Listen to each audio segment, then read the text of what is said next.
Started. So, welcome. I'm Susan Kaplan from, where am I from? Some of you listen, no, I'm kidding. I am Susan Kaplan from New England Public Radio. I'm the host of All Things Considered. I've been a public radio journalist for only about 2 decades. And it is a wonderful, wonderful, wonderful job.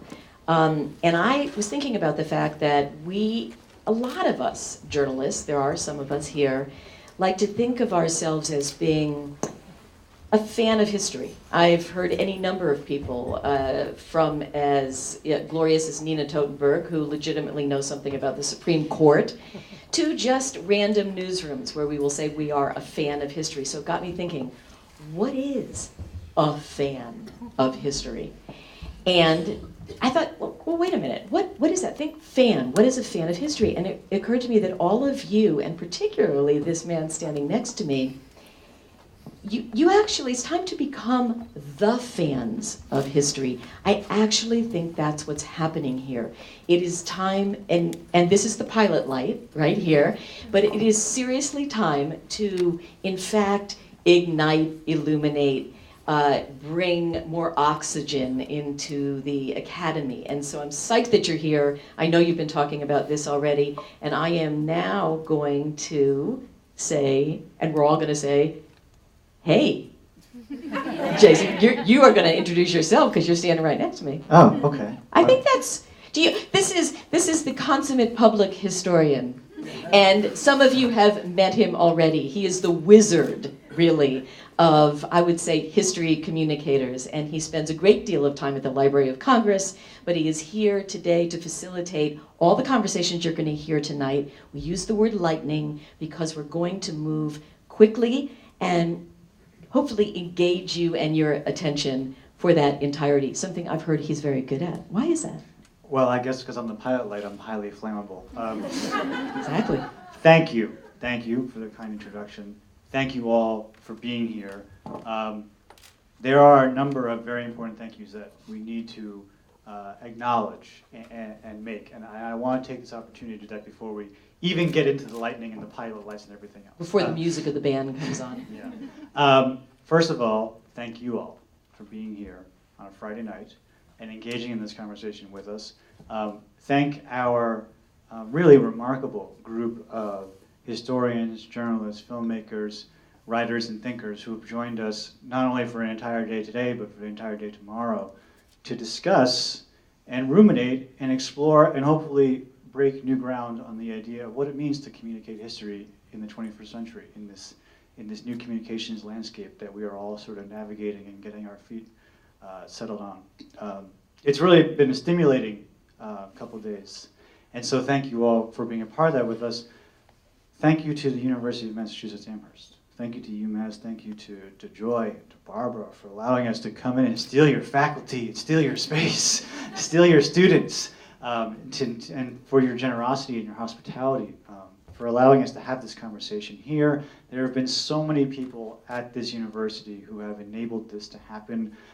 We first spoke publicly about history communication, history communicators, at the National Council on Public History Conference in 2015. And it was at that conference, maybe an hour after we had our first panel, that the team from UMass, Jessica, Emily Redman, Marla Miller, we all sat around afterwards and we said, yeah, let's move on this. Let's make this a reality. Let's not just talk about it. Let's put it into action. And so the leadership that UMass has shown, that Marla has shown, that Emily has shown, that Jessica has shown, that Julie and Chelsea and everybody else, Sam, people that I'm probably forgetting as well within the department who have moved this conversation forward and allowed it to happen, we really owe them a debt of gratitude. So if you see them tonight, please thank them and acknowledge them. We have another partner to thank as well, and that is the Purdue University. So Purdue University is another university that has said, yes, let's put this into action, let's try this out, let's play with some new ideas, let's innovate.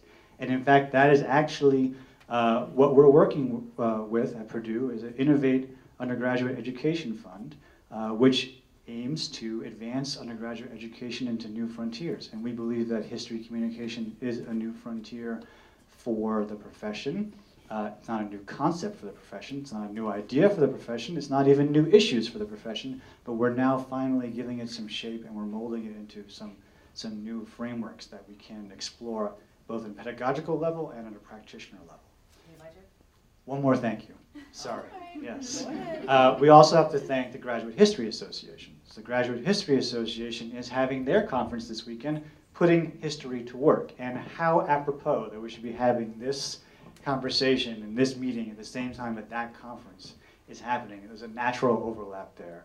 And so they've allowed us to crash their party and have our event here as their event kicks off. And then we'll also be integrating some of our activities tomorrow with them as well. So lots of people to thank. I hope I got everybody.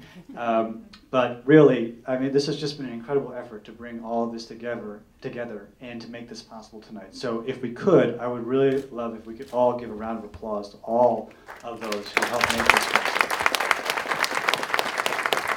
So additionally, we want to celebrate the fact that this is the 10th anniversary of the University of Massachusetts at Amherst History Department's Writer in Residence program. And to that end, many of you have been lucky enough to meet, talk, chat, and learn from Dr. Rebecca Onion. She is right here. That's a big round of applause, please.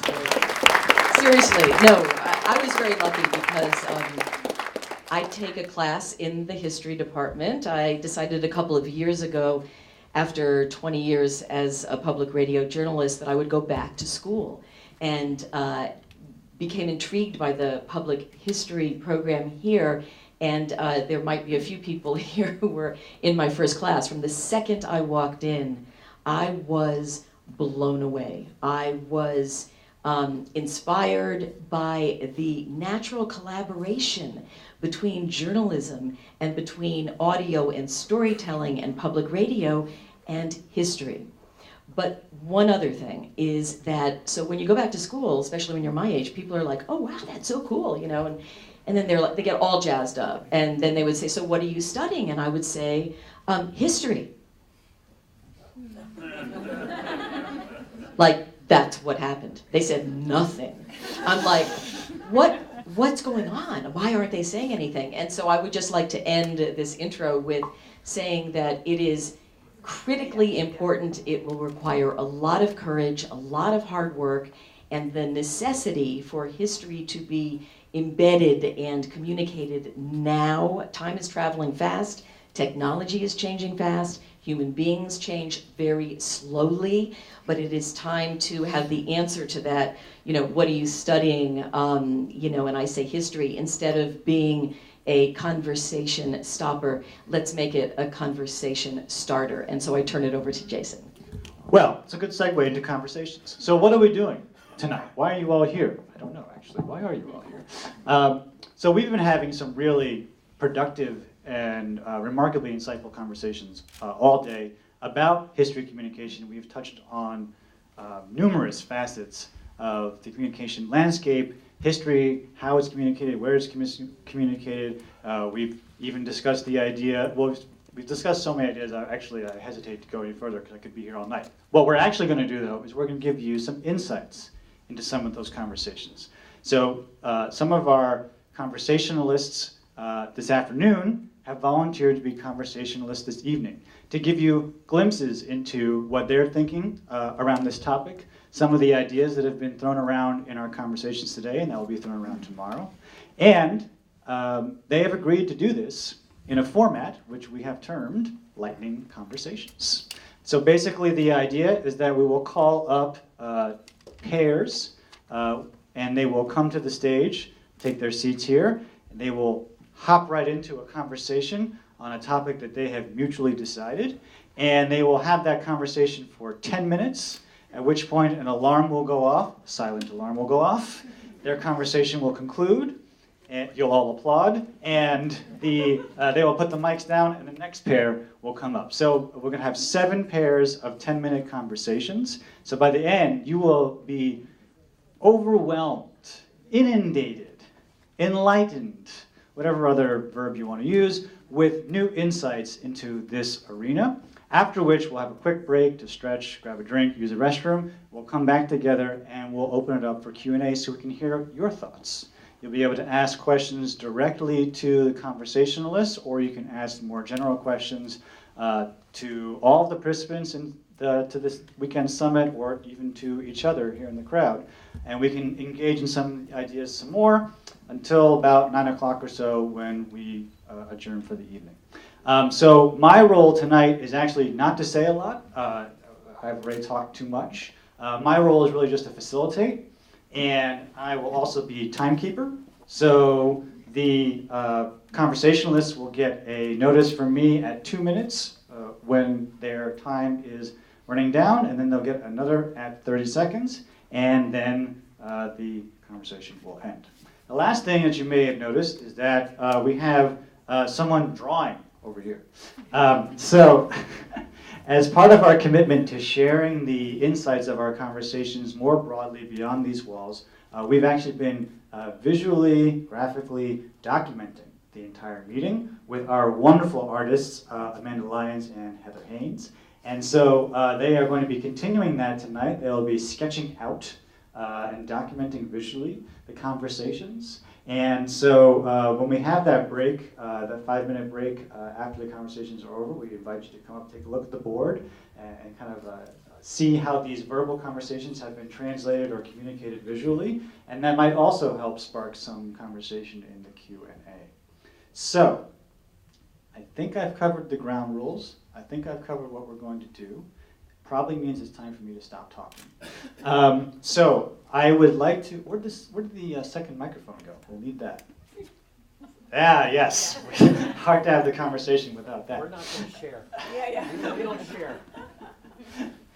So I will also introduce each conversation pair as it comes up. So our first conversation pairing will be Jim Grossman, who is the Executive Director of the American Historical Association. He'll be in conversation with Rebecca Onion, who is the history writer for Slate.com and was this year's writer-in-residence here at UMass Amherst. So, take it away.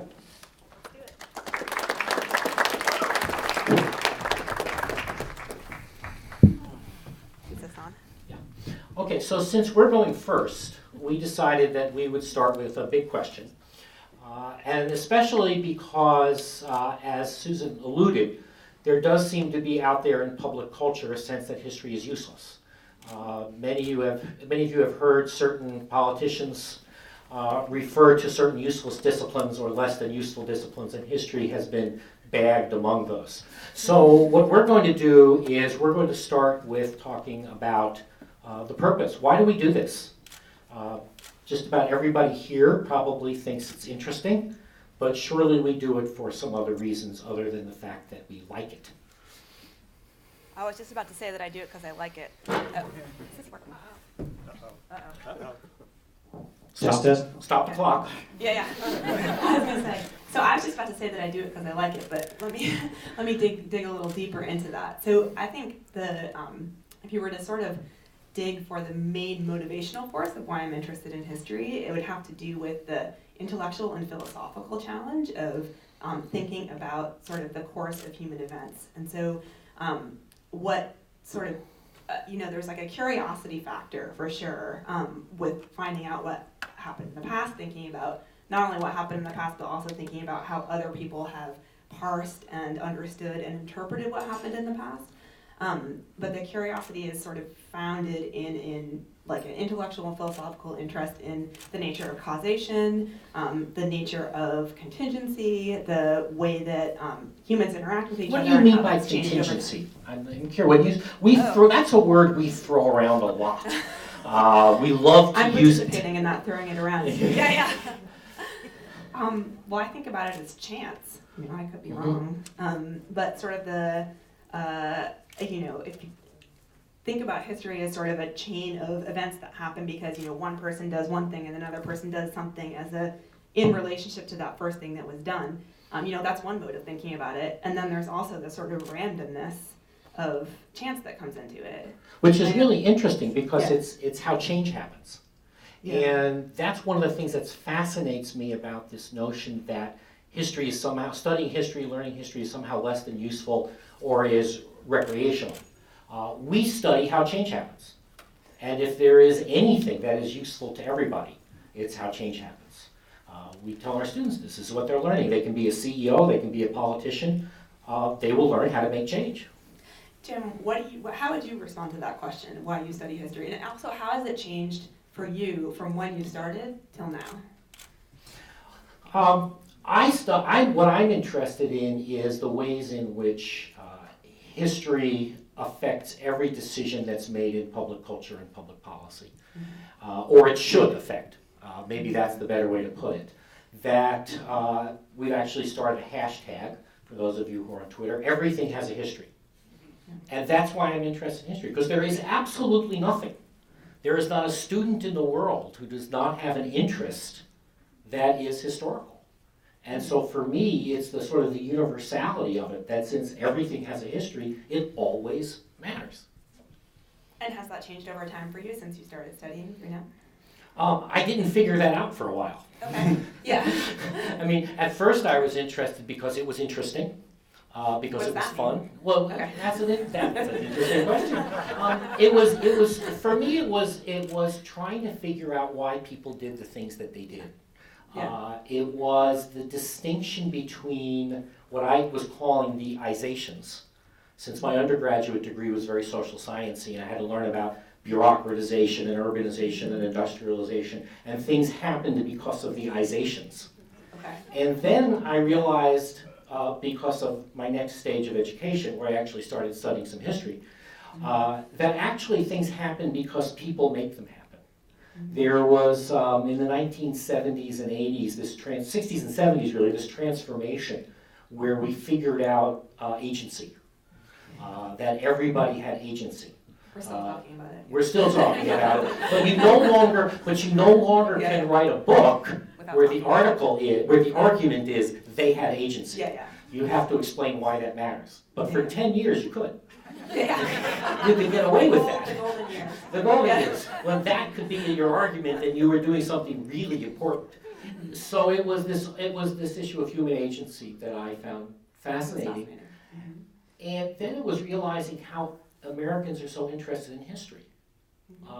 There is no sociology channel. Right? If you look at the New York Times bestseller list, it's filled with history. Yeah. And so, I mean, this is the work that you do. That's right. I mean, I'm sort of bridging the gap between academic history and popular history. So how do you do that? I mean, well, first of all, I'm curious, what is the gap that you're bridging? When you say, because I'm accustomed to being in the New York subway where they say mind the gap, so I know what the gap is. So what's the gap? I think a lot of it has to do with the difference between, if I were to sort of broadly characterize the difference between the way that we I'm counting myself in this number as a holder of a PhD, I guess, we academic historians versus a sort of the slate reader, someone who'll be reading one of my pieces, would think about history, is that we're sort of much less sure about it in a way, or much more sort of open to uncertainty and strangeness and inconclusiveness and ambiguity, and sort of drive towards that ambiguity as like a place to write our dissertations in. Like, that's like a good place to start, is about the places where you're not quite sure what happened, or you're not quite sure what it means, or you're not quite sure that the interpretation people have had of it in the past is correct, or there's competing interpretations.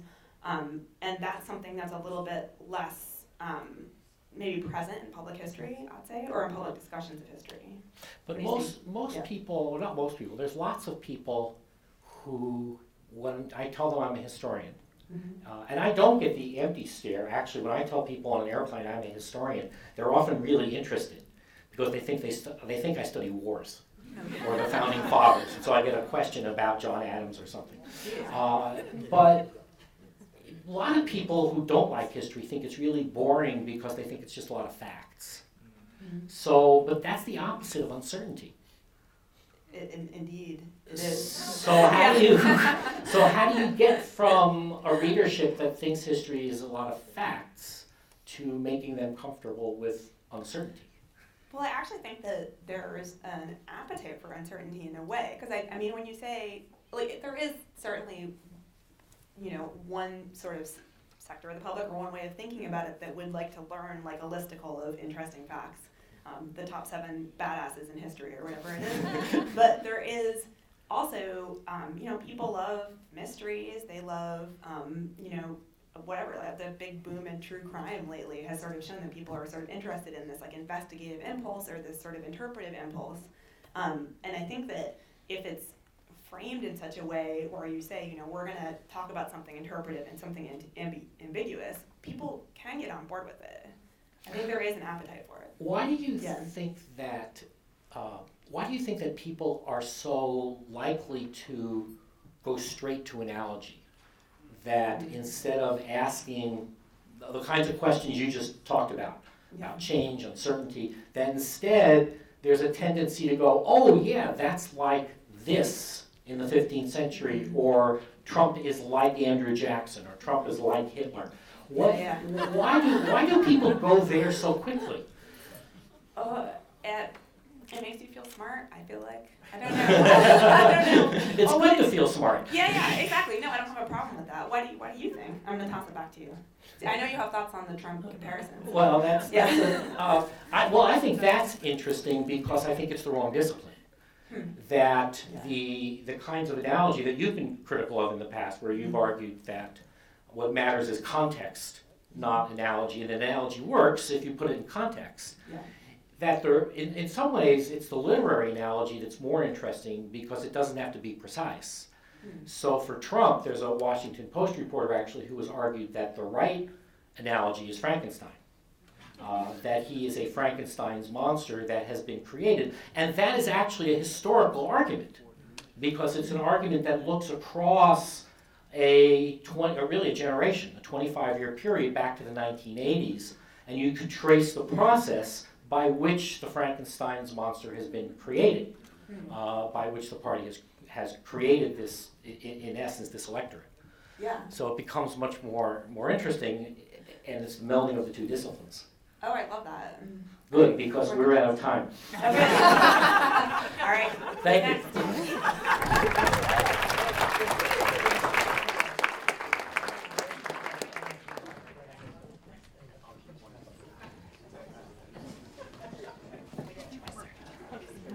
Our next conversation will be between Nicole Hemmer, who has many hats. She's the host of a history podcast called Past Present. She is a fellow at the Miller Center, University of Virginia, and she is a columnist for U.S. News and World Report. And she'll be in conversation with Jamia Wilson. And Jamia Wilson is the executive director of Women, Action, and the Media. So without letting Trump take over this whole conversation, I think that this conversation about historical analogies and Trump is illustrative because those aren't neutral analogies. They are making political points. So, Jamia, I think maybe the question we can start off with is, what are the political uses of history?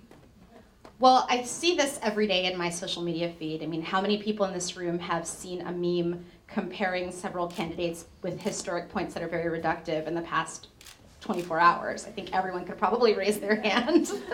And so I think for me, I've noticed an upswing of people utilizing history for their own political devices, which I think you so eloquently called weaponizing history on Twitter the other day, that you captured all of this in 140 characters really well, explaining that this weaponizing of history was actually a trend that was happening in this media cycle. Right, this idea of flattening out history and using it, stripping it of its actual historical context, but using it to make a political point or to score a political point. What do you think is the obligation of historians when that's happening?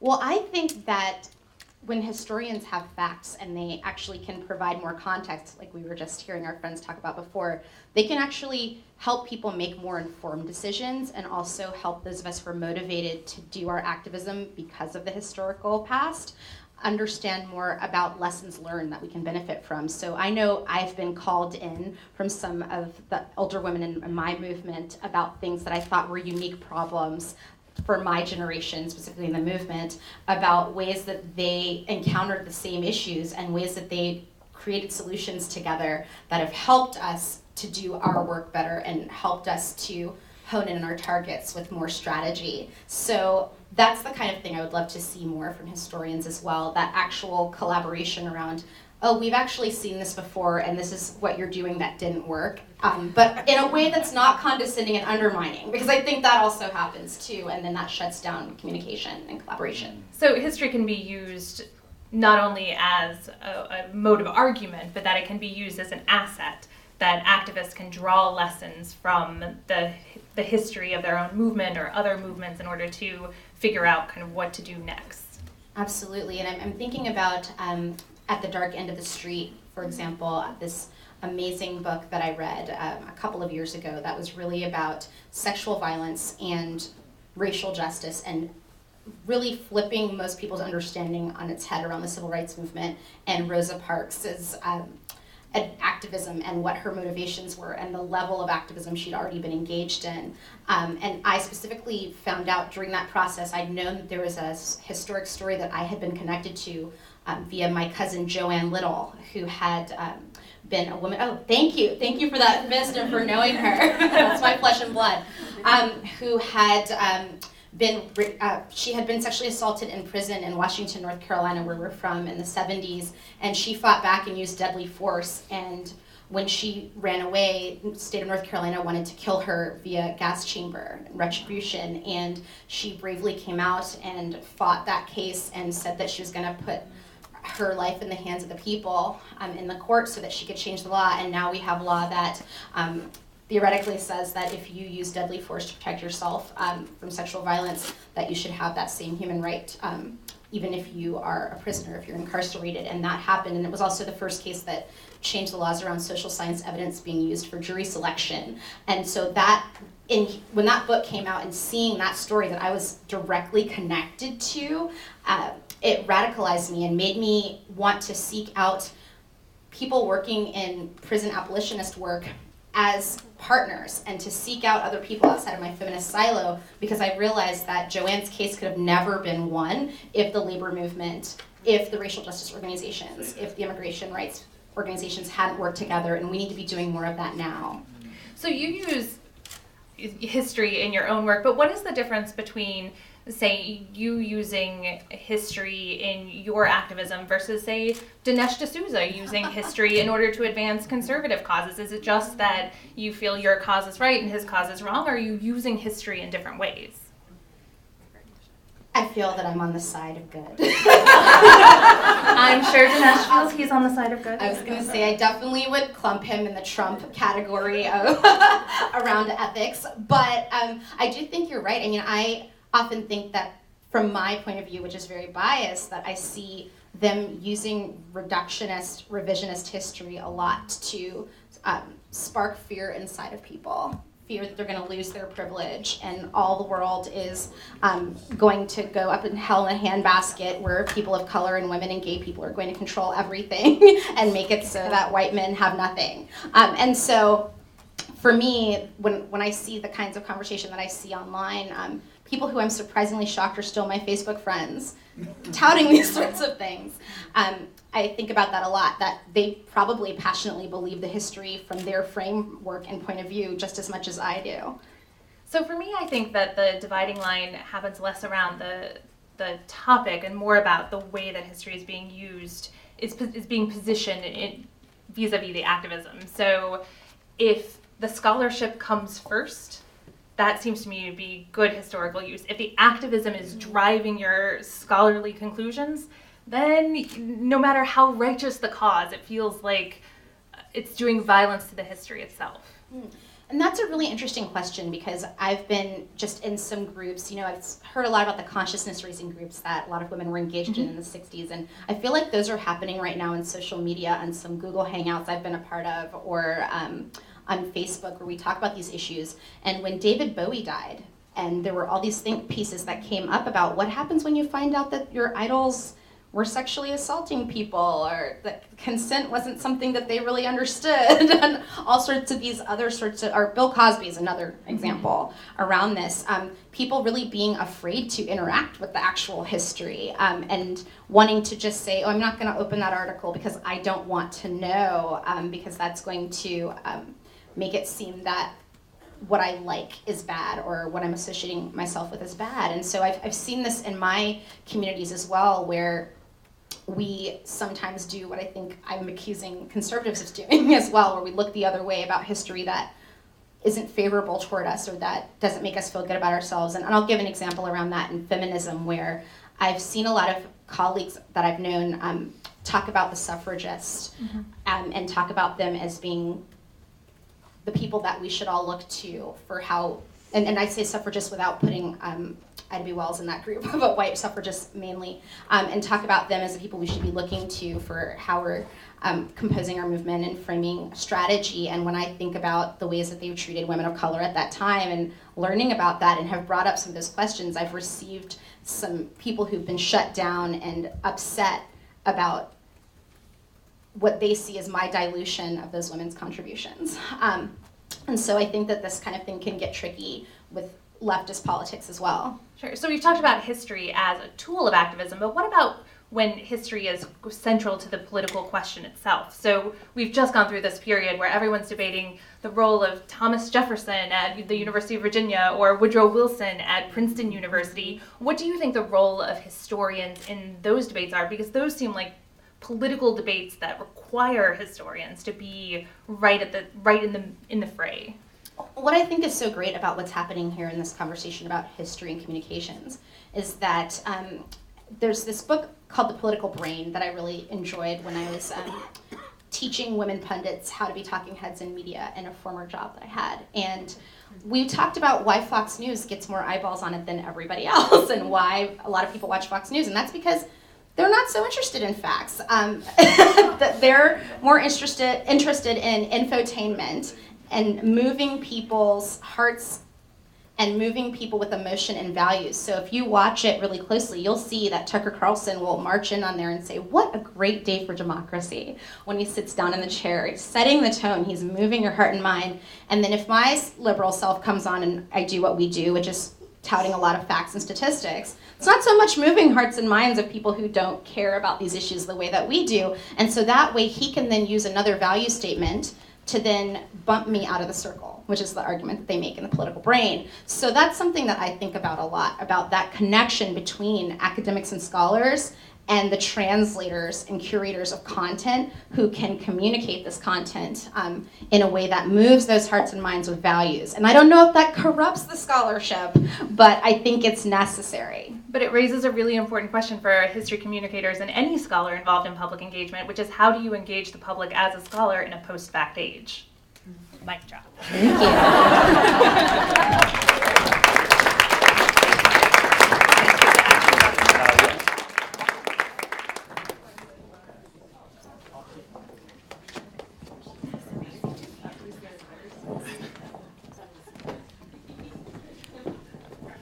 Our next conversation is between Shola Lynch, Shola Lynch, excuse me, sorry, who is an accomplished filmmaker and at the Schomburg Center, New York Public Library, and with Lily Rothman, who is the editor of the Time.com history section, which includes the Time archive.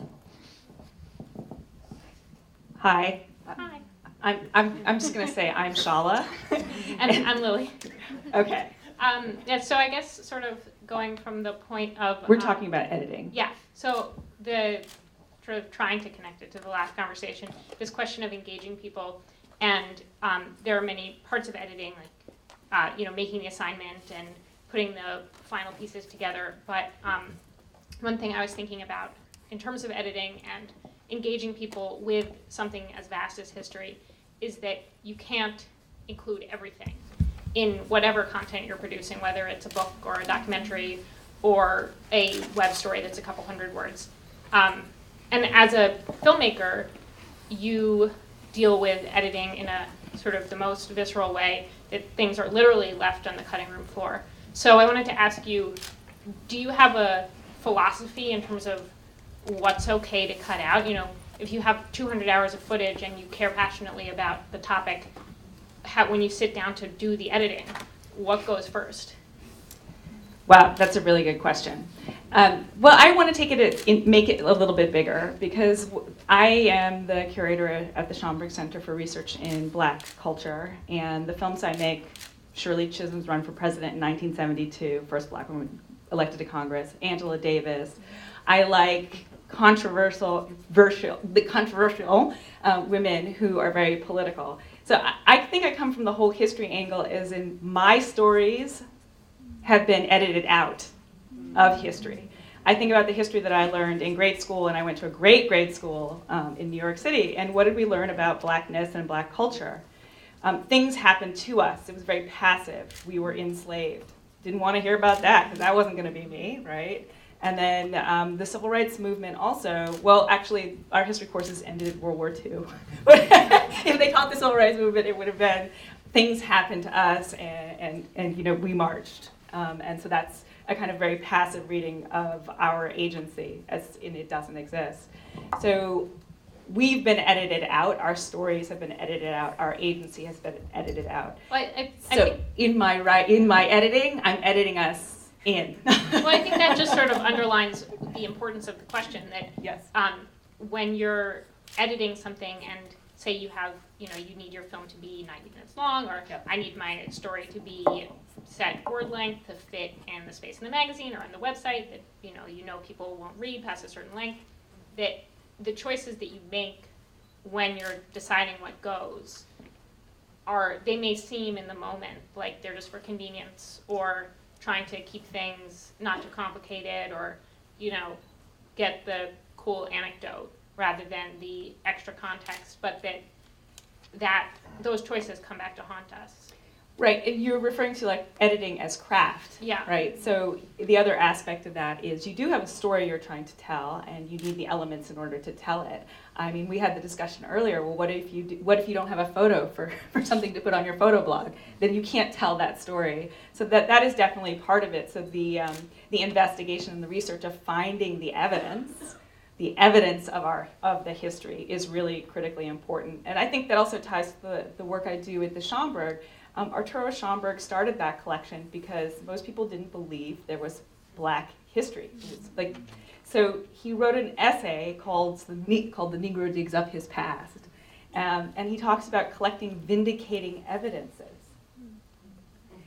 And that he started, and then the New York Public Library buys it in 1926, that collection. It becomes the Schomburg Library. And it's grown 90 years later into the Schomburg Center. And the idea that one person collecting these evidences grows into this wonderful, complex story is pretty cool.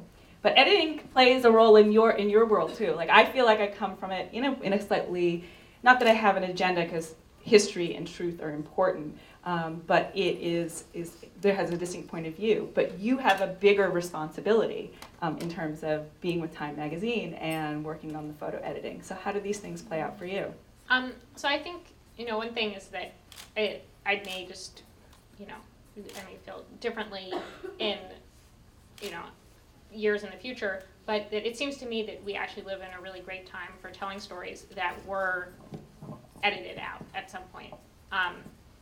And that those are the stories that, in my experience, like seeing numbers for who clicks on what, that the stories that have been edited out are things that people are very hungry to read. And knowing that something wasn't included in the story you got in grade school is something that, people are very aware of, even, a popular audience, not professional historians. What's an example of that? Well, okay, here's an example. And this is something that I interviewed her, but I did not find this story. It was going viral before we came to it. But you may have heard of Margaret Hamilton, who worked doing some of the coding that helped the Apollo missions get to the moon. And there was a picture of her that went viral. I forget where it started, but this was a year ago or something, standing next to the printouts of the code. And it was as tall as she was, and she was wearing sort of this very mod 60s dress, and smiling, very big. and this picture was going around. And on the anniversary of the moon landing, we called her up and did an interview with her, and that it was something that, it wasn't a complicated story. It was maybe 600 words. How did it feel when you saw that the moon landing worked? Explain for a lay audience what exactly you were doing. But it was something that people responded to incredibly well, and I think part of it is that it's inherently interesting, but part of it is the knowledge that that the idea of NASA in the 60s and who went to the moon, that women are not in that image, and seeing a woman be such a huge part of that's something that people are eager, I think these days a lot of people, I hope, are aware that women and people of color and other people who are not in the grade school version were there, and people want to know what they were doing. But yeah, I feel like I sort of just took that in another direction. But, so do you think about narrative in that kind of I mean, I think that's really important. And the thing, what I was going to say is, I think that both in terms of your filmmaking and what everyone is doing, and something that I think about a lot, is the power of specificity, and that finding your story is something that helps so much in terms of making those decisions about what gets edited out, and knowing that you can't include everyone. If you're not trying to tell the whole story of everything, it's a lot easier to figure out what really needs to be there, and to do the extra research to make sure that you're not missing someone. But yeah. Yeah, no, specificity is definitely it. And you just made me think of a story related to the Chisholm film.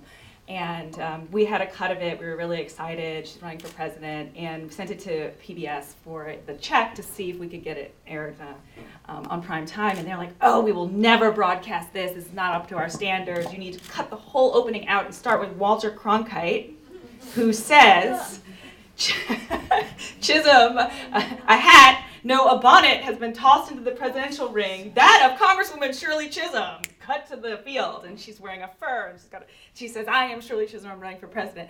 I said, okay, to myself, I'm gonna tell the story of a woman who runs for president and start it with Walter Cronkite undermining her. So we figured out another way of doing that, so that Chisholm came first, right? And so that she was given agency so she could say, "I'm running for president," and you could hear her and understand something about her. And then Walter Cronkite can say something along those lines, because that matters. And I think, just speaking of specificity, and that is something that I feel... That cut, by the way, got into Sundance. Yeah. That sounds much better.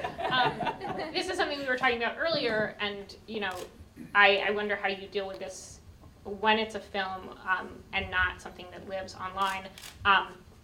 But when another thing that's nice about specificity is the power of the internet, is that there's no page count that you have to. There are infinite pages, and you can do you can do multiple specific stories and link them together. And one, that's something that happens to me all the time. And I think maybe it's more like doing a miniseries. Yeah, Or I think documentary films, feature length, are more like books. You get a chance, you raise all the money, you get a chance, you want to get it right, and you want to get the heart right. If you don't get all the details right, you want to get the heart right, and that is what history is. Boom.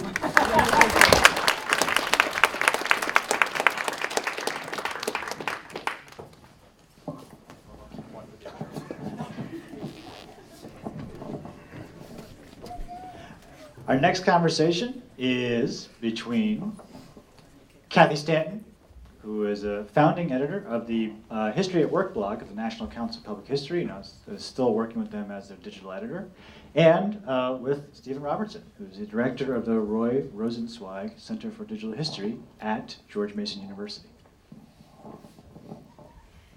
And we're going to talk about the place of the digital within history communication, something we've been kicking around in various ways all day, talking about specific platforms and technologies, and that's kind of a lot of the prompt of thinking about history communication work supposedly in this new era of technology and communication and media that we're all sort of grappling with.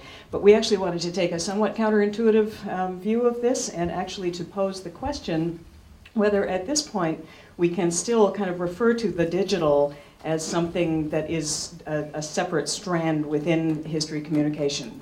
Are we to the point that we can do that? And I would actually argue that maybe we're not, and maybe we never have been, that we've always sort of tended to see this as something separate in a way that maybe it's time to get beyond, that sort of there's this sort of sense of a kind of a perpetual novelty about the digital. Digital technology just has this newness about it, in part because they want us to keep buying new toys, right, and new things, and it's just sort of this endless horizon. But maybe we've got enough kind of a track record with it now that we can start to take a little more measured look at it and say, what is the place of the digital in history communication? So, or even what is the digital? I mean, there's this kind of odd way in which the digital's been in all of the conversations we've had at the moment, and up to this point, and yet in a very undefined way. And I think that one of the real challenges here is that kind of dichotomy just doesn't work. The digital is a multiplicity of things that don't play together very well necessarily. So we've heard about a kind of history on Twitter that is very different from, a history in time or history in Slate, even though those things play on Twitter as well. And I think that one of our real challenges is to actually think about a variety of digital histories that have to be shaped for the medium, and those mediums have possibilities and constraints. Twitter is 140 characters. It's not a seamless transition from a dissertation or a book or an article or a feature film or anything else.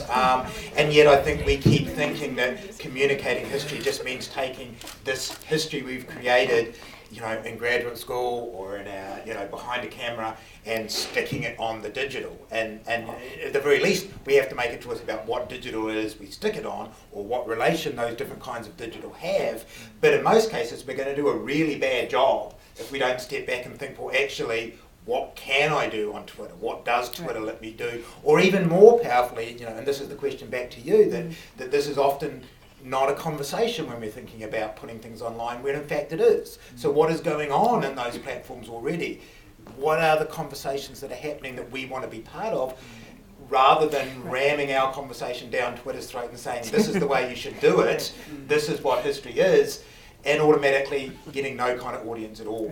And this is one thing that we were kicking around, is that idea that the internet, particularly, or the World Wide Web, sort of seems like it's everywhere, right? It's kind of this sort of global thing, like it really is the world. And so this morning we were really kind of struggling with that question of scope and scale. How big are we, how wide are we aiming our discussions, our materials, what were the stories that we're putting out there? When you deal with the internet, you do have this sense that you're somehow trying to reach the entire world, and that is first of all, kind of crazy making to be thinking about, kind of engaging on that level. And some people do. Some people within the group are really speaking certainly on a national level, to very, very broad audiences.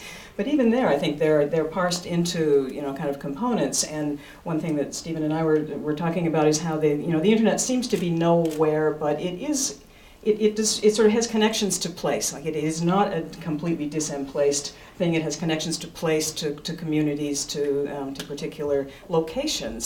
So just as we would with any kind of public historical work, we kind of tend to think of the internet as kind of the giant public, but that we need to think about what those locations are and who's in them and who's able to participate. All of those questions. And those two things go together, I think. Different platforms and different places. There are different audiences and different communities and different conversations on platforms that we need to be thinking about in a much more productive way. And in that sense, the internet hasn't broken down boundaries in one sense. There are still places, platforms, conversations that people go to talk to the same narrow strand of people they do have before. Now, we have a possibility of crossing those streams of conversation online, at least theoretically.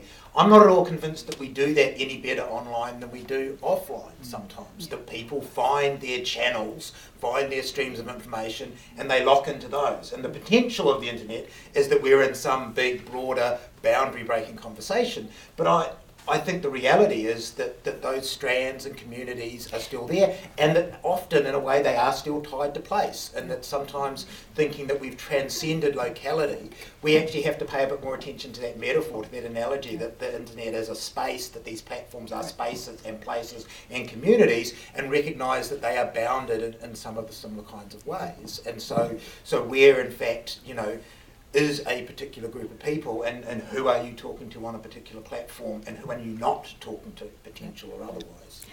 You raised the question of whether the visual component of digital history work is actually something that pushes historians particularly into a new realm. Do you want to say something about that? I mean, I think that's one of the realities we have to deal with here, that in the broadest possible sense, the internet is a visual medium. We're dealing with the stuff on our screens. You know, Twitter is now not just 140 characters, it's 140 characters with a photograph stuck to it or a video stuck to it. That we're constantly encountering the stuff in a more visual kind of way. Now that has limitations. You know, one of my favourite pieces that Rebecca's written is about, you know, the incredibly annoying, completely decontextualised photographs that float around on Twitter. And yet in some ways, they're perfect for Twitter. You know, they represent the kind of engagement people want in that platform, and we're not going to be able to replace them with something else. That's you know, they're playing to the visual medium of what we can do.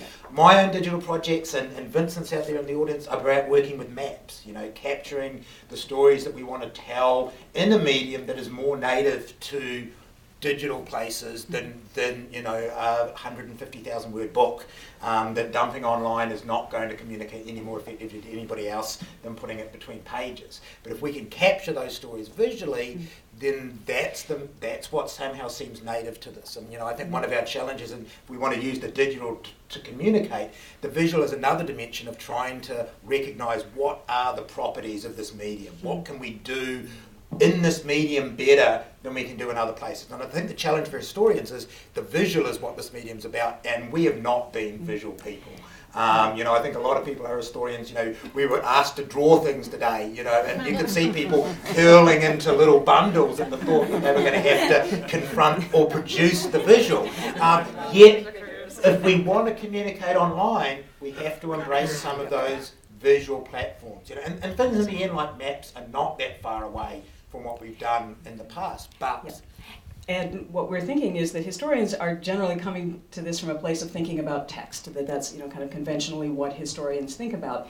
But guess what? There's museums and public history and exhibitry, which has always been about the visual. And I think that's where, you know, our conversation is to a large extent sort of located history in the academy and kind of the written work of you know, conventional historians. But really, this work kind of moves us into thinking much more about engagement with public history and with museum work, which has its own very long history and its own you know, kind of visual conventions. And combinations of text, you know, and I think it's, you know, by no mistake that one of the most popular forms of digital online is online exhibits, you know. So my centre's built a platform called Omeka to let you make online exhibits. And again, I think the potentials that are there is that this was built to be used by small archives and museums to display their connections. One of the growing audiences for it is people using it in classrooms to get their students away from writing a 1,500 word essay that has no connection to anything in the world and will never leave the classroom, towards producing an online exhibit that combines text and other media that will go out there in the public, that will be part of communicating the past. And I think that that's not in the end a huge bridge for people to cross over. My God, I can actually put the stuff in there. You know, I don't have to cram it into a footnote, and create a different kind of sense of what it means to communicate the past that draws on the public history model. Because I think in some ways we have to really ask hard questions about where this conversation about history communication could start. You know, we're here in the midst of a public history program. You know, I expect in the Q&A to get some serious pushback from the public history people here about the extent to which this is going on or not going on, because this is another way of, I think, historians dealing with their insecurities about multiple audiences. And the online has often been a cop-out. Oh, I'm just going to put it online and then I'm going to reach all of these other audiences that I don't reach. And no, you're not. And simultaneously, it produces all these new anxieties about, oh my God, I'm going to lose control of this, which of course we've never had total control over the things we put out in the world. A, and B, we haven't actually lost it because we've seen today, many examples of historians putting out wonderful materials that are out there kind of as part of that mix. It's just a question of kind of embracing that feeling of being in the mix rather than trying to control everything that's there. Yeah, and I think ultimately we have to take historians' questions about audiences to the digital with us. And to really think about the fact that, again, where the digital is not everybody. It's a whole range of different audiences.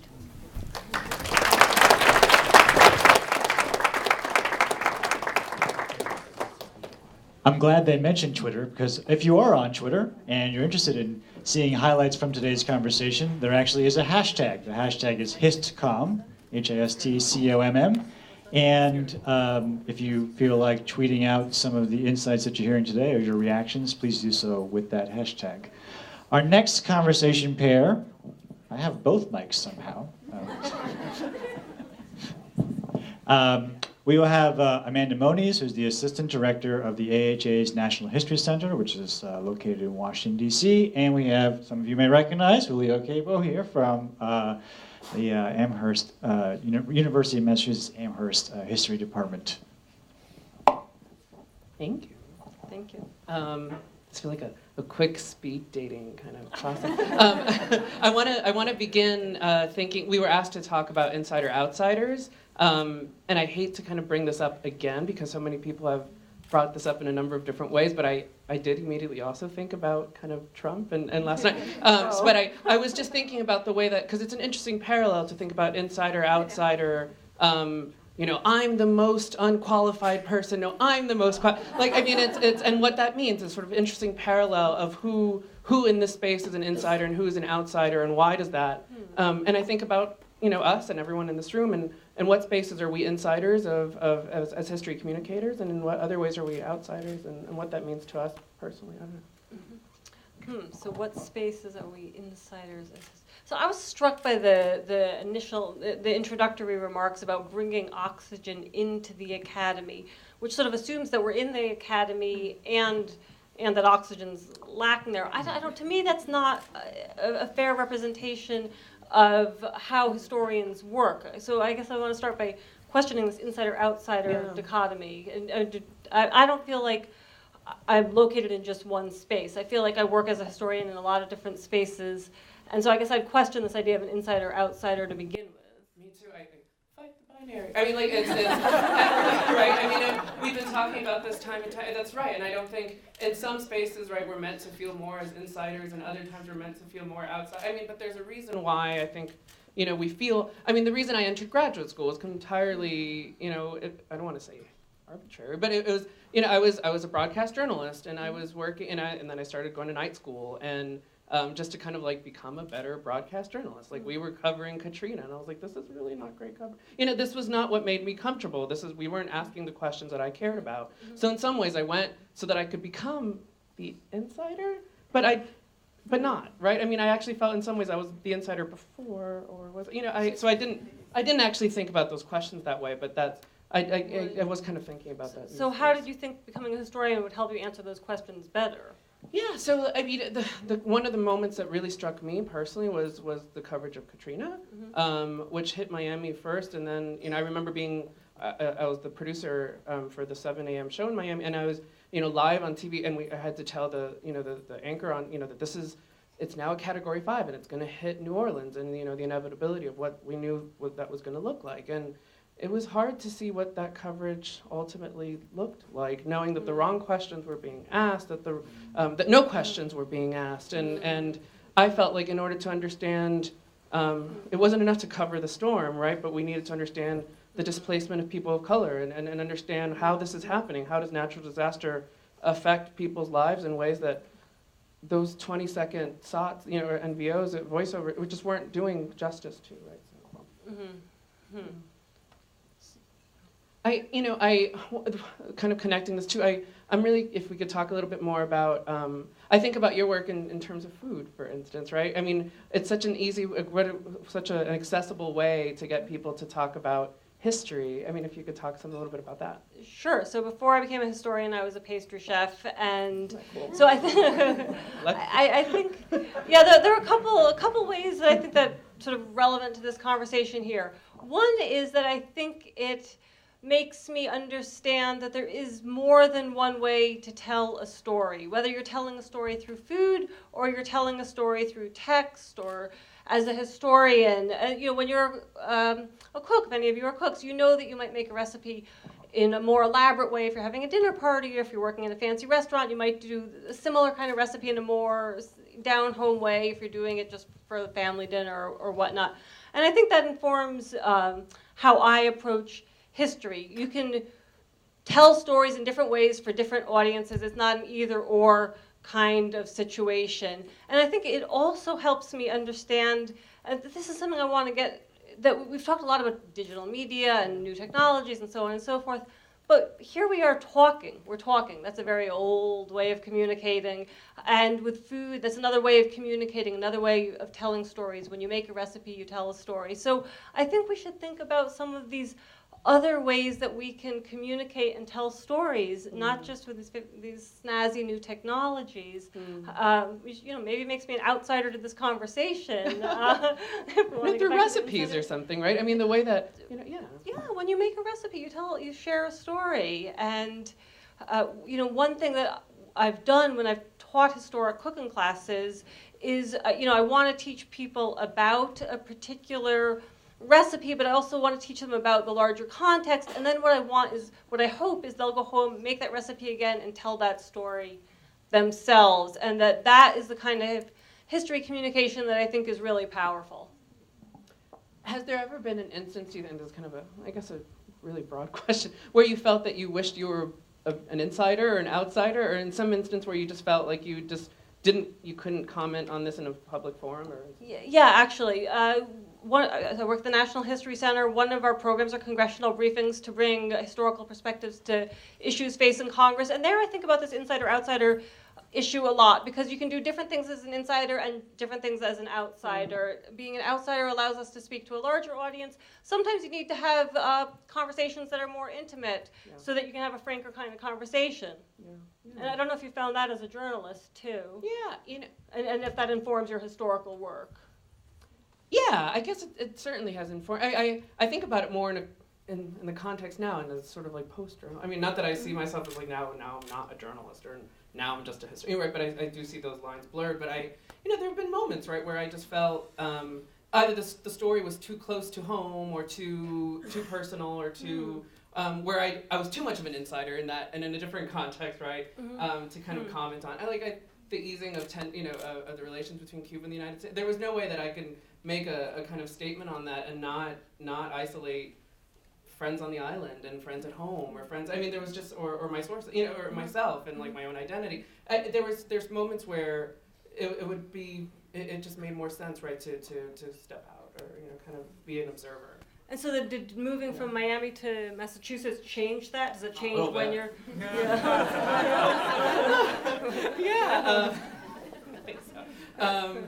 Yes. and really exciting ways too, right? That where I mean, living in a space where Cuban identity, for instance, was everywhere, right? To suddenly being not the case, right? That's a funny way of saying it. I think I want to, because I feel like we're thinking about insider outsiders in so many different contexts that in some ways it becomes really easy to conflate the ideas, and it's been a really useful way for me to think about it. I also think there's several examples that made me immediately think about the editing in, for instance, which I found very powerful, which is also another way that we might think about the same concept.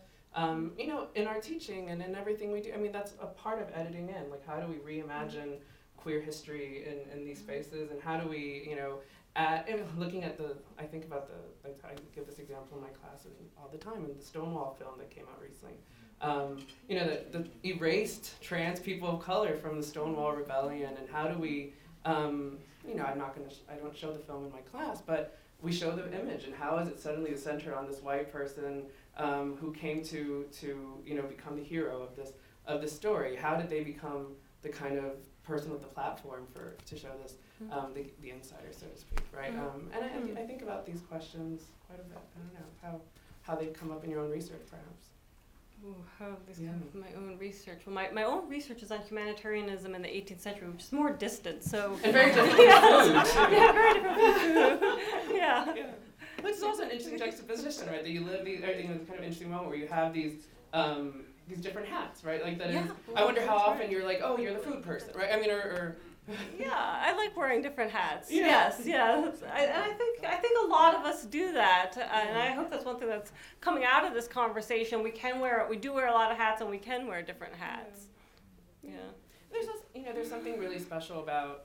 I remember in 2012, right, when Obama was giving his inaugural speech, and he suddenly places the kind of idea of representation here is so critical. Mm-hmm. Like I think about the moment when he put Stonewall next to Seneca Falls and Selma, and my partner and I looked at each other like, did that just happen? I mean, that was just like sort of being invited to the party, so to speak. And again, like suddenly an insider in a different kind of in a very representative and different kind of way. And I mean, there's all sorts of questions about.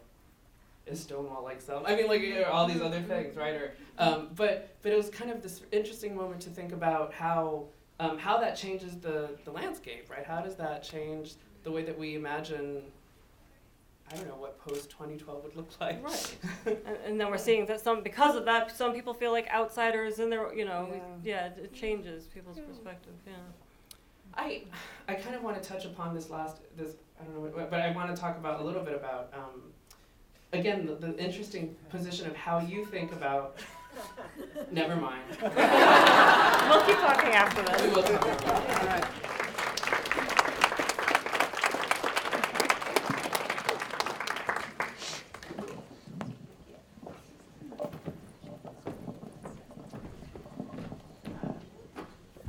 Our next and penultimate conversation will be between Katie Brownell, who teaches at Purdue University, and with Eric Schulze, who is a scientist, a science communicator, and the host of the Smithsonian's online video series, Ask Smithsonian. Great, thank you. These are tough acts to follow. So our prompt was to think about media and information, so nothing too big. And as Eric and I started talking about it, and especially thinking about this idea of media and information, how we get information through the media today, we realized that we had a similarity in terms of how we both communicated and researched and thought about conveying information through the media. And that commonality was this idea of entertainment. I am a historian, a political historian, and I look at the use of entertainment in American politics. And this is something that I've thought a lot about in terms of my research and also in terms of my teaching and in terms of this idea of public engagement. Where does entertainment play? And what role does it have, it seems, and this is something that came into a lot of the conversations we've had so far about history communication, because overwhelmingly those people that dominate communication and the way the public understands history are those who are a lot more entertaining and not necessarily as trained in terms of the academic, the pedigree that many historians have. So how do we bridge that gap? And so I thought I would ask you, how can entertainment be a tool? You've used it in science in many capacities to communicate lessons, right? Right, and science knows everything, right? We're just learning. So I'll put it this way. So who here loves science? But give me an oh yeah. Who here can explain the practical application of the Krebs cycle? Give me an oh yeah. Yeah. So the difference between those noise levels is the reason I communicate science. When those are equal, then I don't have a job anymore. And so the important thing is that the Krebs cycle is fascinating if you know what it is, and not really, actually, I'm lying. But the idea that learning is not mutually exclusive from entertainment, right? Mm-hmm. I mean, you're an educator, you teach, and it should be entertaining, correct? Absolutely, but I think that there's the difference between someone I would like to say, like myself, and I teach big lecture halls. I love listening to myself. I'm amazing.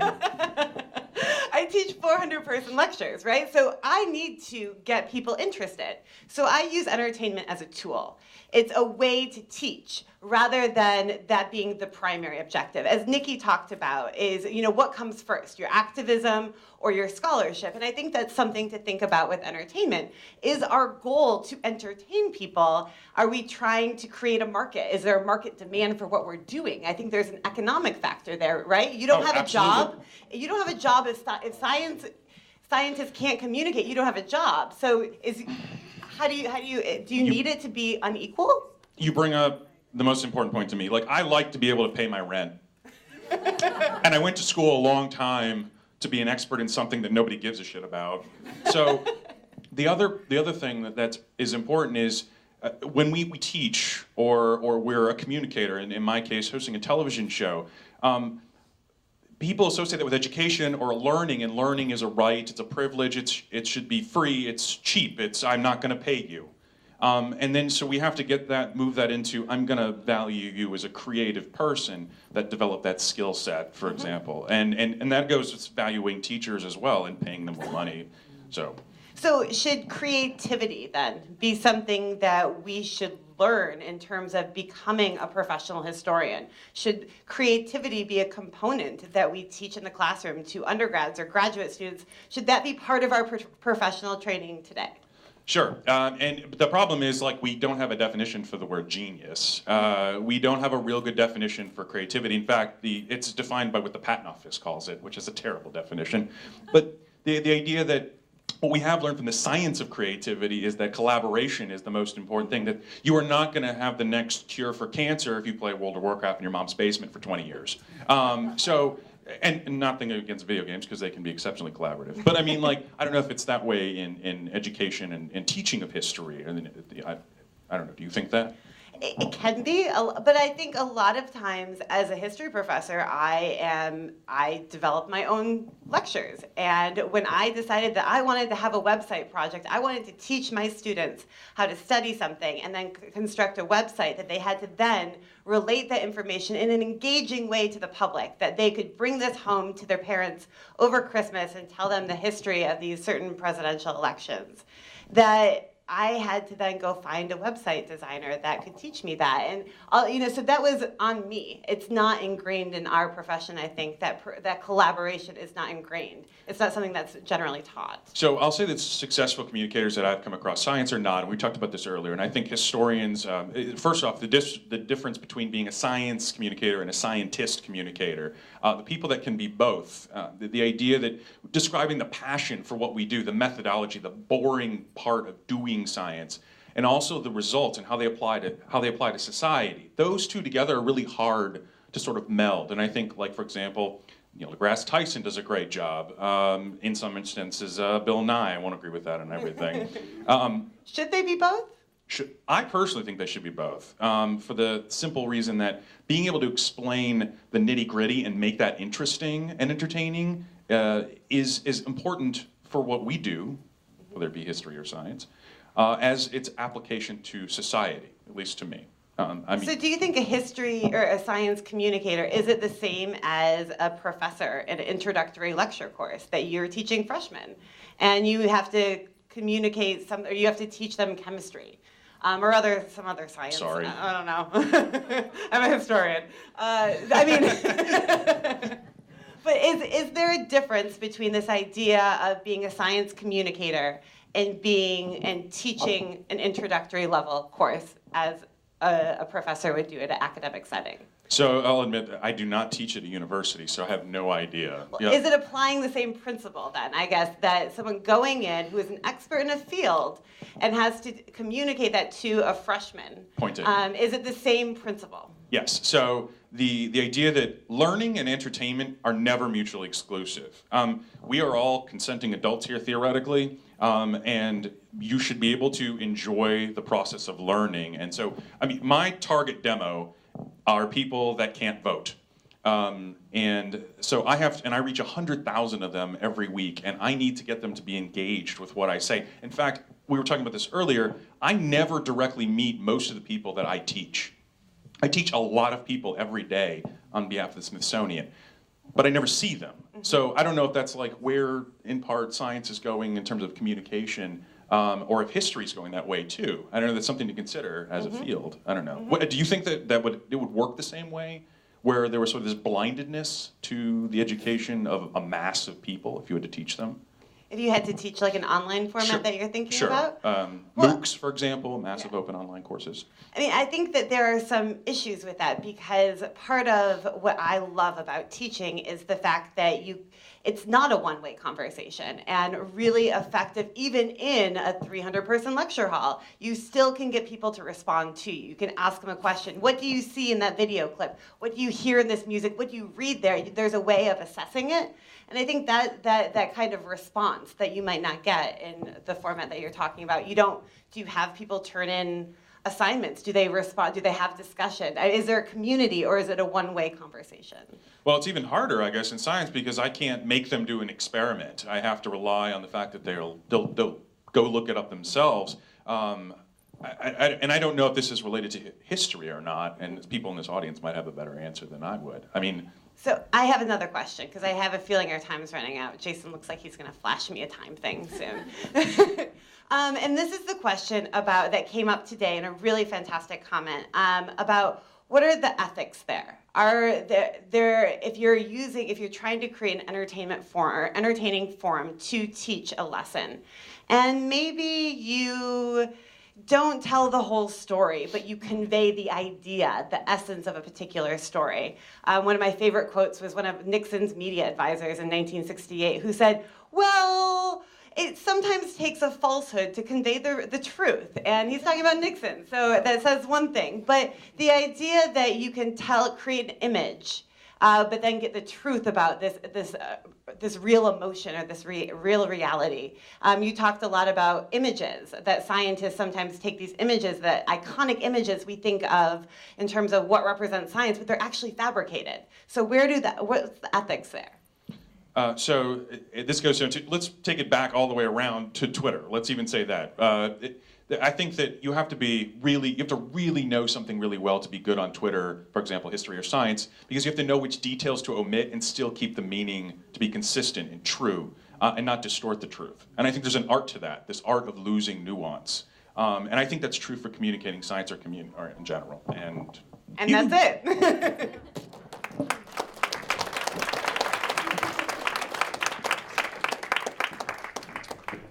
Our final conversation before we hear from you and engage you in this conversation will be between Julie Golia, who is the Director of Public History at the Brooklyn Historical Society, and Ed Ayers, who is the co-host of Backstory Radio with the History Guys, and also a winner of the National Humanities Medal. Thanks so much. Going last. Exciting. But we were hearing some good segues, especially in the last session. So we're talking about education, which most people would think is kind of where history communicates most of the time. And we like to think we're coming last because it's sort of the culmination. The most important, maybe. But a lot of the conversation today and tomorrow is about how do we communicate outside of the audience we already have. The largest audience, so the most commonly taught subject in our schools, and sort of the places that kids most remember going, museums, we already have an audience. And so one thing I like to think about is how does these new ways of communicating actually allow us to communicate to the audience who are our charges. So tell us about your work and what it's like to be communicating history to those young people who are coming to visit you. Yeah, one of the things that was so exciting about knowing that Ed and I were going to talk about this is I think we have very expansive notions of this category, right? How you educate, where you educate, and maybe universally expansive, that education goes on forever. And a museum isn't necessarily a classroom, but we like to think of it as a classroom. And so we see at BHS 15,000 K through 12 kids coming in. We see a couple thousand college students doing document analysis, and all the way up through the graduate level. And I think what's really works about it in the museum setting and thinking about this as sort of a ground zero of education is that this is something of a laboratory of history. So bringing students into the archives allows this really hands-on understanding of the process of history, and again, decentering something that Rebecca and Jim started with, which is this fallacy of history as facts. When students can actually be on the ground debating a meaning of a document or an artifact, this is where not only a love but an understanding of what history So is this brings begins. up a beef I have with you. The book Presence of the Past, Roy Rosenzweig and David Thalen, say that museums are the most trusted conveyors of our history. Well, what's with that?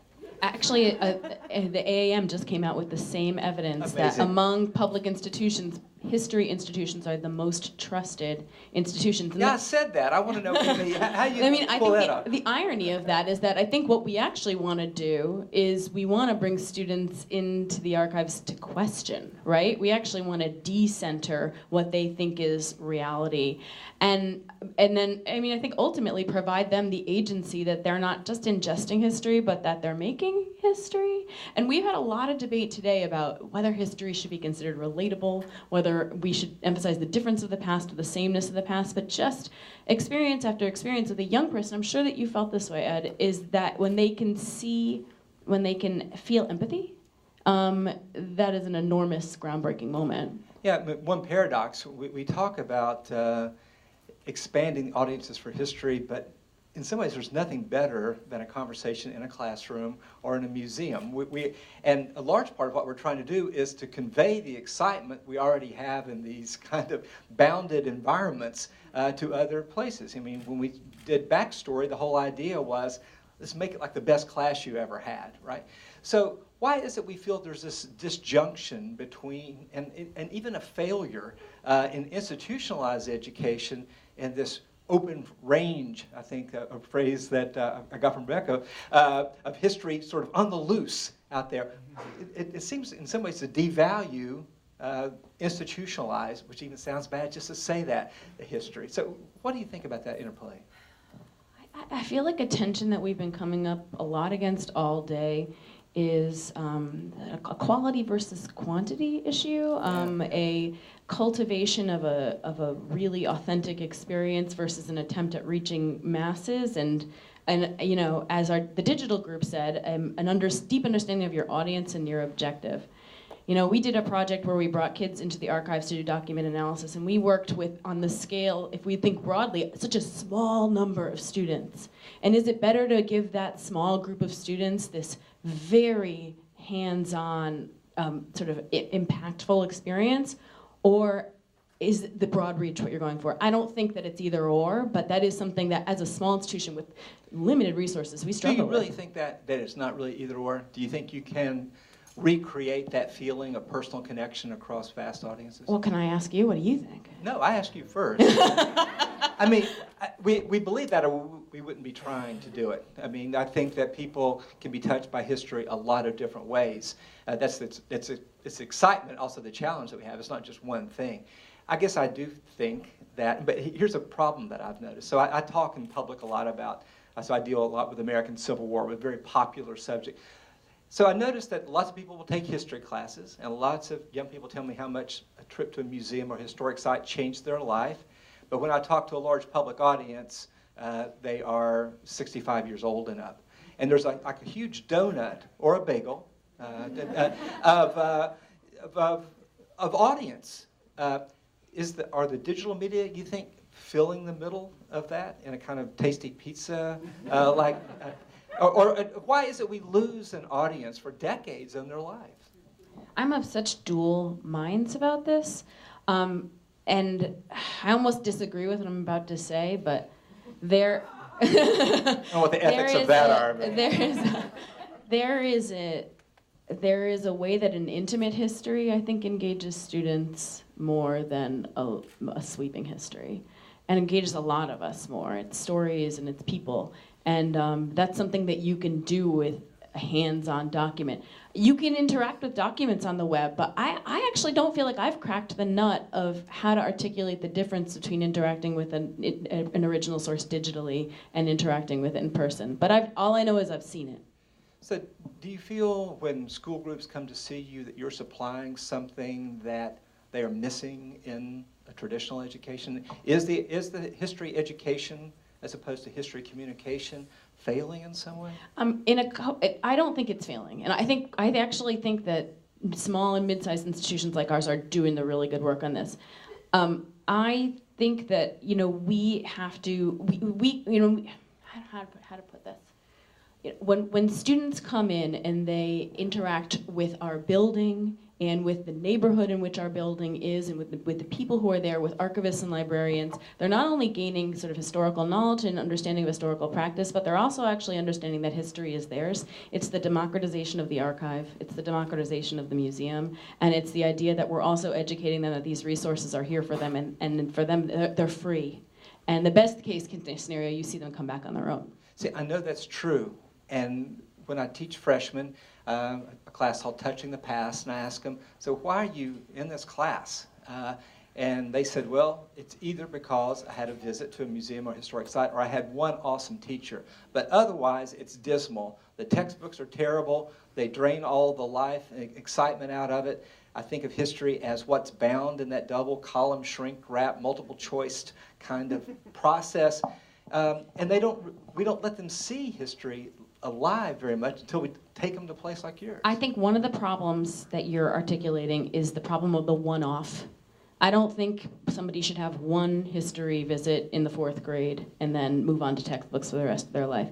In an ideal world, you scaffold that hands-on experience with multiple institutions, and you have significant collaboration between institutions and universities, right? And that all takes a lot of work and, dare I say, money. And but I think it's worth it. And that thinking about it as a scaffolded experience, one that begins at a young age and extends into college, I think is the ideal that we have to sort of strive to. So why is it then that studies show that despite all the anxiety and hand-wringing about STEM disciplines, history is the subject our students understand least well? You know, why isn't there a sense of crisis that, my goodness, people don't have a sense of how in the world we got here? It seems to me that should freak us out. And there just doesn't seem to be a sense of urgency in the funding entities or even in the general population that we're kind of lost in time. I mean, therein is why this is also important, right? I mean, clearly we're missing something in terms of communicating this on a policy level and also just on a basic sort of fundraising level. We need to find the language to articulate this. To me, a lot of that language is just in witnessing the experiences of young people in that institution. And then, you know, this sounds, you know, dorky, but then assessing it and having that data to carry on with you to really show the impact. Well, you know, mentioning things like assessing and data and so forth, you know, I work with high school teachers a lot, and they are actually humbling to see the investment of themselves they make in these students and the way they touch every facet of their lives, frankly, in a way that college faculty don't. And yet they feel so hemmed in by all these state requirements and the things that they have to teach to fulfill some political goal and so forth. So we're kind of coming to the end of our time. What's your recommendation of how we can kind of be allies to those people who are dedicating their lives to teaching? This is also a place where we can do so much more. So we need to be an asset for students, but we also, and I refer to institutions and universities, need to be assets for teachers in terms of support, in terms of advocacy, in terms of providing real tools, I think, that they can use. And this is how I'd like to conclude at least my part of all this. I think as we think about the things that we're talking about this weekend, that they are not only to reach the public outside of the schools, but they're a source of energy and innovation and dare I say coolness, you know, hipness, that a teacher walks in and says, hey, look at this cool thing I found on social media. You know, it's like, I think that kids just think there's a wall there between the world they live in and this dead world of the past. And I think maybe the things we're talking about this weekend can help us bridge that. Thanks very much.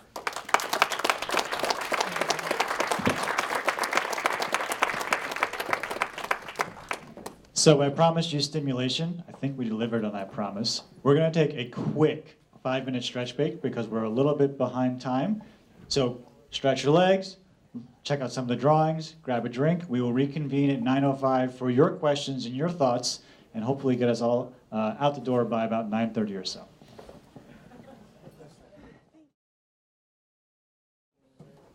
Well, So I'll explain the Q&A format really quickly, right? Because it's hard. We have 14 people who spoke on stage, and then of course we have more folks who spoke during the course of the day. So the way we'll do Q&A, for those of you who have questions, is we'll ask you to please identify both yourself and to whom you're addressing the question. So for example, if you say, my name is Jason Steinhauer, and I actually have a question for Katie and Eric. You guys talked about XYZ. Could you say what you think about ZYX? And Okay. so at that point, we will hand the microphones over to Katie and Eric, and they will stand and address your question. If you have a general question, you can simply say, this question is for anybody who wants to field it, and at which point we will take moderator prerogative and choose somebody. And perhaps you may choose somebody who didn't speak on stage, but who spoke today during the summit.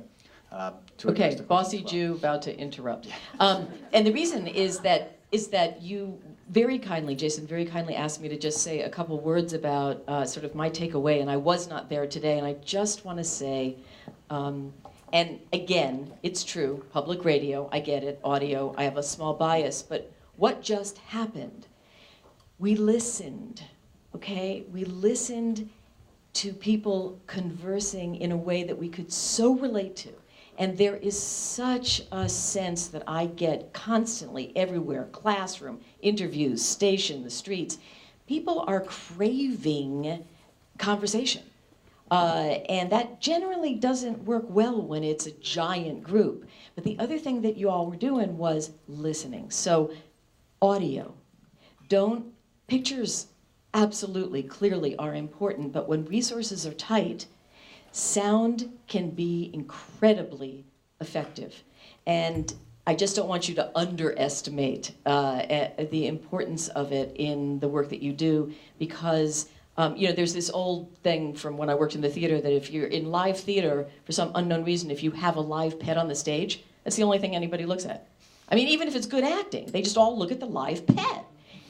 What does that mean? I don't really know, but I do know that just sometimes simple, basic stuff can be very, very strong, and so that's one of my takeaways.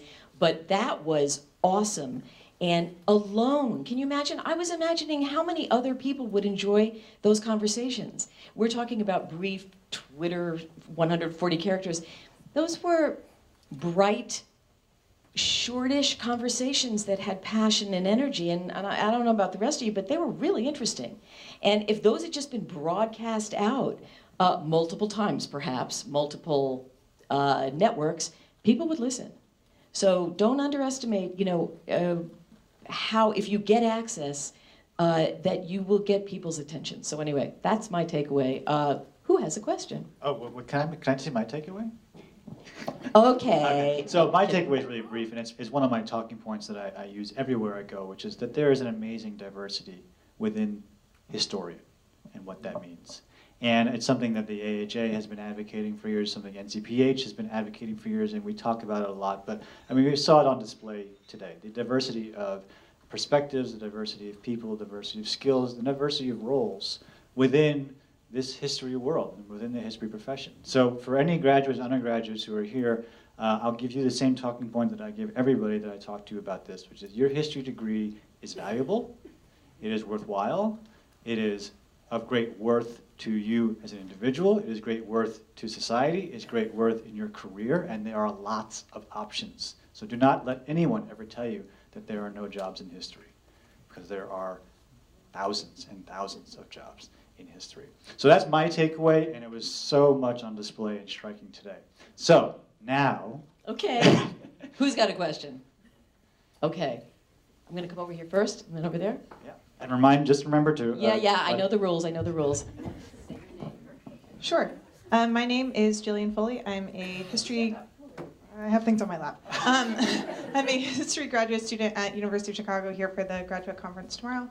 And my question is a general question, because I think it could any of them could answer equally well. Is what sort of advice do you have for graduate students who are interested in doing this kind of work, especially those of us who aren't at a school like Purdue or Amherst that have this kind of resource available? Who's? I mean, is that your kind of thing? Well, it's an easy answer for the University of Chicago because there's a AHA career diversity initiative at the University of Chicago. So the first thing I would do is just tell you to go talk to Lindsay Martin and she'll tell you what to do. What about like general? Okay, but generally, it's a problem because what graduate students tell us at universities across the country is that they're afraid to tell their teachers that they're interested in careers beyond the professoriate. And if I were standing where Jason were standing, I would ask, well, if I were standing where you were standing, Susan, I would ask all the students here how many of them would be reluctant to tell their teachers that they're thinking about careers beyond the academy.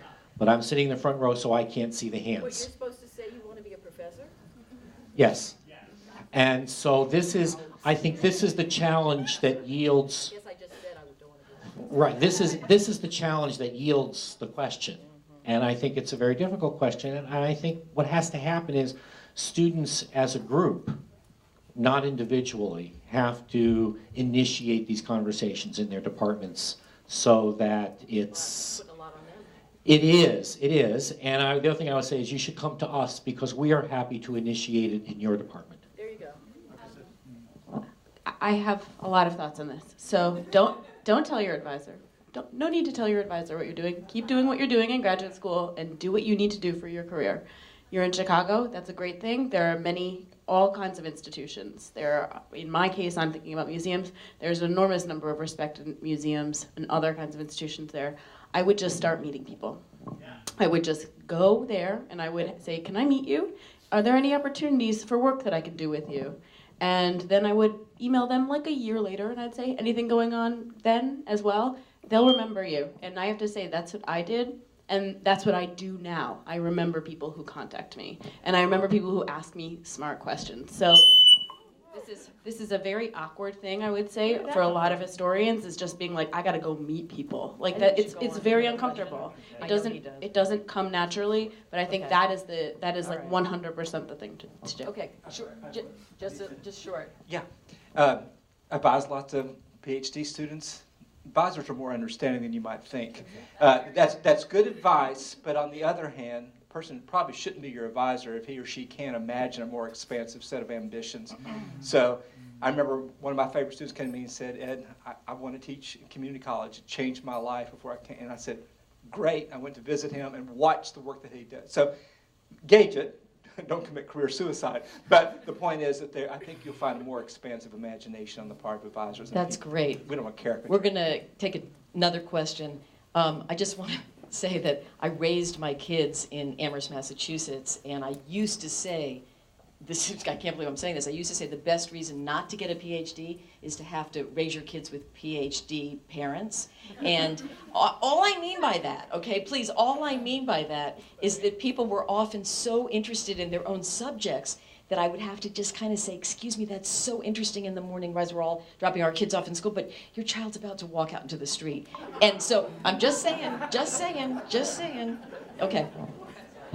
My name is Jean Pickering. I'm a master's student at Salem State University, which puts me in interesting categories because Salem State University is a teacher's college, and we teach teachers how to teach it.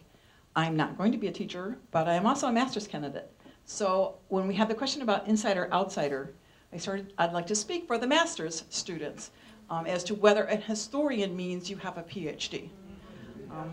And so, but my real question is again about this question of institutional teaching that Eric and Katie, I think, were talking about. And I would like to know, in science, having one involving experience is enough for teaching science. And are we then saying that having one involving experience in history is enough for history? Those are great questions. Quickly, I'll answer that before I give the mic to Eric and Katie, is that I do not have a PhD. I have a master's. I consider myself a historian. I'll say, thank you. Really good question. So all science means to know, or all science means to know is to know. That's it. And I think so. To me, everyone's a scientist, and then that's beaten out of them as they get older. That everyone's naturally curious, and then that is beaten out of them as they go to the drudgery of the world. So, very simply put, yes. And I think it's harder if you don't have maybe a doctorate or a master's, but that is by no means the only route to becoming a world-class anything. Bill Nye the Science Guy is not actually a scientist, and he is the most well-known scientist, I would argue, in many ways. So hopefully that sort of answers your question. I would just say my comments are, I think that you can teach history. I mean, look at many high school teachers have, you know, a BA, maybe a master's in history, and they're fantastic teachers. I think it's just more thinking about the standards. You don't have to have a PhD to teach history. I think that's required at many universities, but many community colleges do not require that, and they have fantastic teachers. And you do, but there is absolutely. You know, so again, but you take in a lot more debt. So, you know, I think it's also knowing the standards, that there are certain standards in the profession. And when you meet that in terms of conveying, doing the research, thinking about the historiography, thinking about engaging with the sources, that if you're meeting those standards, whether you're a master's student or a PhD student, I think you're a qualified teacher at the university level in different capacities. Any other questions? Oh, okay.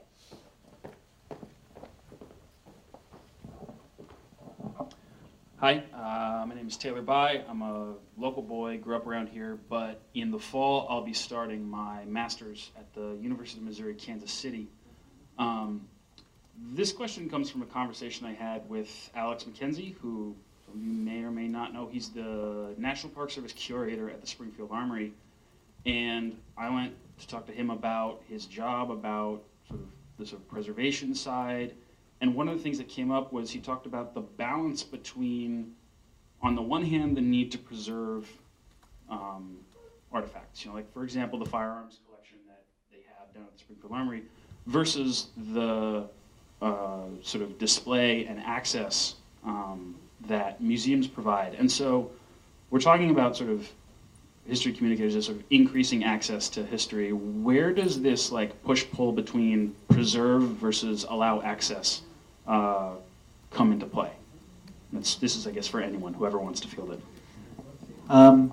John, maybe I could pigeonhole you into answering this. So John Dichtel is the president of the American Association of State and Local History, which encompasses museums, historic homes, and all the places where public history is performed.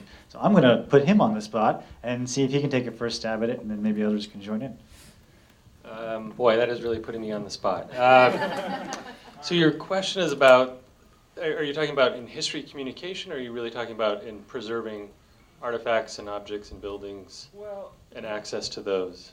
I think what Alex was talking about was the sort of two masters, I guess, that... What Alex was talking about was the sort of two masters that he has to serve. On the one hand, the need to preserve things, and on the other hand, his desire to educate people and show them all these things, but he can't just sort of put everything they have in the collection out. You know, they have, you know, artifacts that would just be too much of a risk where they would be lost. And so he's talking about that as sort of a real burden on him, is having to walk that line where he's offering, you know, as much content as he can, you know, in his role as a history communicator, as the curator of this National Park Service site, but also the responsibility of preserving the historical record.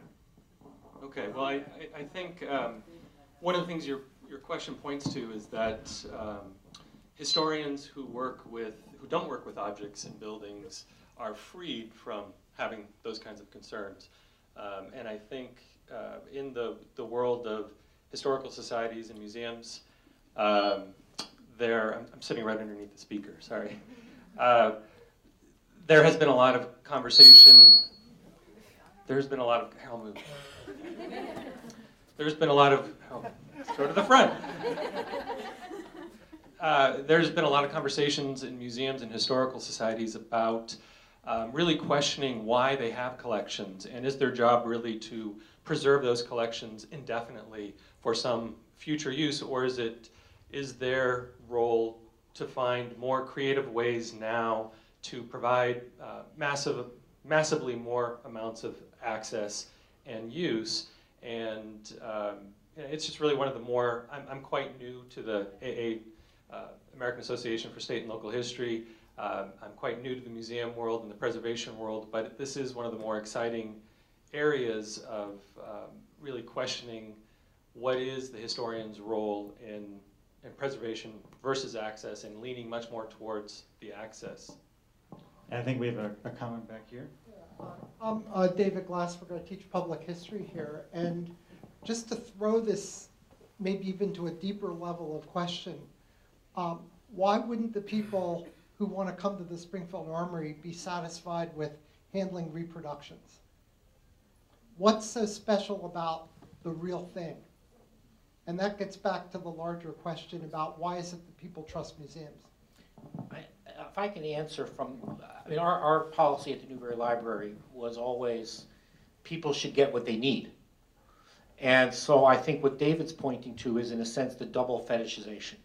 So on the one hand, you have preservationists who are fetishizing the object, sometimes in a way that gets in the way of people actually using whatever it is, because you have somehow fetishized the concept of preservation. And David has pointed to the flip side of the user who is fetishizing the object that might not need it. So the example, which is an extreme example that we had at the Newberry, was we had something very precious called the Popol Vuh, which is basically it's the foundation narrative of the Quiché Maya. And we had one of two from the 16th century. And you were allowed to use the original if you needed it. Otherwise, you got a facsimile. And so you could extend that in any preservation context. What is the purpose of the institution's holding of the object? And allocate use according to that purpose. One more question do we have time for, do you think? Yeah. Okay, great. And that's, by the way, these are great questions. These are really great questions. Question? Yes? It's a question comment, because I think that given the interest in digital, I'll give you the example of my husband is a novelist. His records are at the University of Texas Archive. He has an enormous amount of personal correspondence. That correspondence in the real world ended in about 1986. And it turned into a gigantic email correspondence. And he sourced a novel. He wrote a historical novel where he sourced the facts. He had a blog with 750 plus followers, and he sourced all kinds of historical facts out of that blog. When that blog's technology is no longer available, it's not readable. And he switched to 2 or 3 different types of electronic media over the years, and these are not objects, these are, they're digital artifacts.